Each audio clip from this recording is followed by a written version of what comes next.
Hello दोस्तों, तो कैसे हैं आप लोग। तो आज मैं आपको एक रेयरेस्ट इंसिडेंट के बारे में बताने जा रहा हूँ, जो कि है एक आईएएस के बारे में, पद्मा जायसवाल के बारे में।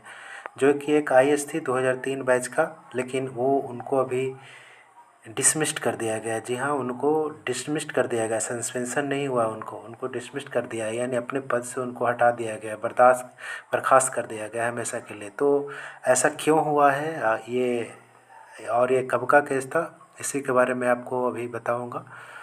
तो जो पद्मा जायसवाल जी हैं, वो 2003 बैच के आईएएस हैं, जो कि उनको 2007-8 में करप्शन के चार्ज लगा था उनके ऊपर, जिससे मैं वो अरुणाचल प्रदेश के किसी डिस्ट्रिक्ट में अपॉइंट थी। तो उनको मतलब समझ लीजिए कि आप 2003 बैच की आई थी, और साथ साथ में उनके ऊपर करप्शन का केस लगा था। आज अभी हो रहा है मई 2026, यानी लगभग लगभग उनको लग गया 20 साल अप्रॉक्स।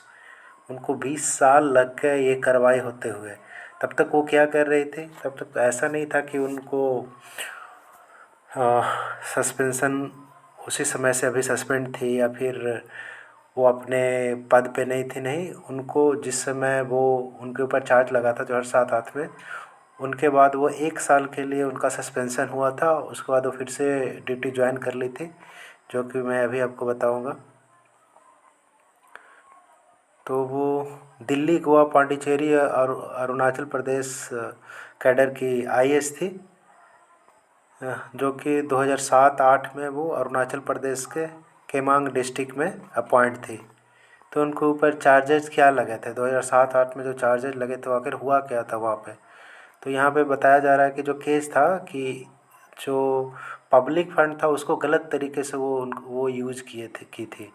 2008 में एक वहीं के भी, उसी डिस्ट्रिक्ट की भी एक लोकल रेसिडेंट थी, वो एक कंप्लेंट फाइल की थी कि जो फंड आया है, जो पब्लिक फंड है, वो उनका यूज़ गलत तरीके से की थी। मतलब कि जो गवर्नमेंट का फंड था, जो पब्लिक का फंड था, उसको किसी अपने फ़ायदे के लिए यूज कर ली थी। तो this investigation found her in violation of the all services. बोला जा रहा है कि जो ऑल इंडिया सर्विसेज की जो रूल्स है, कंडक्ट है, उनके खिलाफ है ये। और absolute integrity and division on duty वाले special financial figure remain part of integrity the classical timeline why the retain. बोला जा रहा है कि अब 18 साल यानी 2 डिकेट लगभग, यानी 20 साल के अप्रॉक्स। तो इतना सा टाइम क्यों लगा।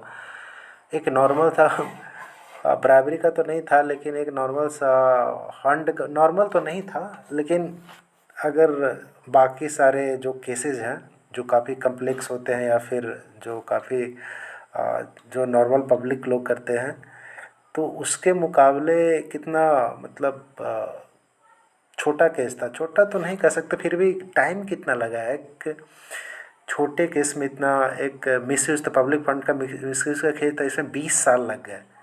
आप सोच सकते हैं कि इंडिया का जो जुडिशरी सिस्टम है कितना लेंदी है, कितना टाइम टेकिंग है, कितना टीडियस प्रोसेस है। तो बताया जा रहा है Jaiswal was suspended in April 2008 following the initial complaint. तो जिस समय उनको 2007-8 में उनके खिलाफ कंप्लेंट किया गया था, तो स्टार्टिंग में ही उनको 2008 में ही उनको सस्पेंड कर दिया गया था। उसके बाद उनका जो सस्पेंशन था वो 2010 में रिवोक हो गया। रिवोक हो गया का मतलब 2010 में उनका सस्पेंशन उनके ऊपर हट गया। और in 2009 an official chargesheet was filed against the IAS officer following the MH initiative. हाँ, बोला जा रहा है कि उसके बाद उसके और भी बहुत सारी कमेटी में थी, जांच हुआ। तो ये रिजल्ट आते आते आज मतलब 20 साल हो गए approx. A rare and stringent penalty dismissing the service IAS officer is an administrative death penalty. बोला जा रहा है कि एक आईएएस ऑफिसर को, सर्विंग आईएएस ऑफिसर को डिसमिस करना, बोला जा रहा है, एक एडमिनिस्ट्रेटिव डेथ पेनल्टी है। अनलाइक कंपल्सरी रिटायरमेंट, बोला जा रहा है कि बहुत सारे केसेस में कभी बहुत कम देखने को मिलता है कि जो एक आईएएस हैं और आईएएस में वो भी सर्व कर रही हैं, उनको सस्पेंड ना करके उनको डिसमिस कर दिया गया है। नहीं तो जनरली ये होता है कि उनको कंपलसरी रिटायरमेंट दे दिया जाता है। Where an officer might retain pension profit, जहाँ पेंशन बेनिफिट, जहाँ पे अगर आपको कंपलसरी रिटायरमेंट मिलता है उनको, तो उनको जो रिटायरमेंट के बाद जो पेंशन का प्रॉफिट और भी बहुत सारे जो उनको बेनिफिट्स हैं वो मिलते हैं। लेकिन अभी जो इनको सर्विस से डिसमिस कर दिया है, इनके बाद इनको कोई भी जो भी पेंशन के बेनिफिट्स हैं वो नहीं मिलेंगे।